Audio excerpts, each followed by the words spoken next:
മുടിയൊക്കെ ഒന്ന് വാരി കെട്ടിയിട്ട് നേരെ അടുക്കളയിലോട്ട് പോവാട്ടോ. കുക്കിംഗ് എല്ലാം കഴിഞ്ഞു. പിന്നെ കുറച്ച് തുണിയുള്ളത് കഴുകിയിട്ടിട്ട് വന്നിട്ട് പാത്രമൊക്കെ കഴുകാമെന്ന് വിചാരിച്ചു. അപ്പോൾ അടുക്കള ക്ലീൻ ചെയ്യാനായിട്ട് പോവാട്ടോ.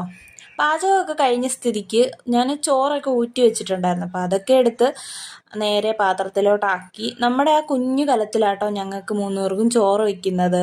അപ്പോൾ അവിടെ എല്ലാം ഒന്ന് തുടച്ചിട്ട് ചോറും ഇന്ന് ഉച്ചയ്ക്ക് വേറെ കറിയൊന്നും എടുത്തിട്ടില്ല. കാര്യം ഇന്ന് വൈകിട്ട് അങ്ങ് വീട്ടിലോട്ട് പോവാം. പിന്നെ ഇന്ന് ഞായറാഴ്ചയും കൂടാ, പ്രത്യേകിച്ചൊന്നും എടുത്തില്ല ഞാൻ കേട്ടോ. അപ്പോൾ ചമ്മന്തിയുണ്ട്, തൈരുണ്ട്, അതൊക്കെ മതിയെന്ന് വിചാരിച്ചു ഇന്ന് ഉച്ചക്കത്തേന്.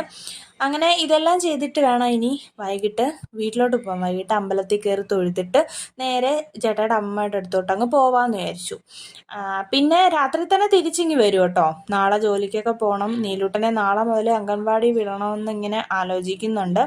അങ്ങനെ അതെല്ലാം കഴിഞ്ഞ് അടുക്കള എല്ലാം ക്ലീൻ ചെയ്തിട്ട് ഞാൻ നേരെ ചേട്ടയുടെ അടുത്തോട്ട് വന്നു കേട്ടോ. ചേട്ടാ ഇവിടെ വീഡിയോ ഒക്കെ എഡിറ്റ് ചെയ്തുകൊണ്ടിരിക്കുമായിരുന്നു. പിന്നെ എൻ്റെ വീഡിയോ ക്യാമറയിലെടുത്തത് ഈ ഒരു ലാപ്ടോപ്പിനകത്തോട്ട് ക്യാമറയ്ക്കകത്തുനിന്ന് മാറ്റാനായിട്ട് എനിക്കത് അറിയത്തില്ല കേട്ടോ. വീഡിയോ എടുക്കാൻ ഞാൻ പഠിച്ചു ക്യാമറയിൽ, ബാക്കിയൊന്നും അറിയത്തില്ല. അപ്പോൾ ക്യാമറയിലുള്ള വീഡിയോ ലാപ്ടോപ്പിനകത്തോട്ടും അല്ലെങ്കിൽ ക്യാമറയിലുള്ള വീഡിയോ ഫോണിനകത്തോട്ടും മാറ്റാനായിട്ട് ഞാൻ പഠിച്ചില്ല കേട്ടോ.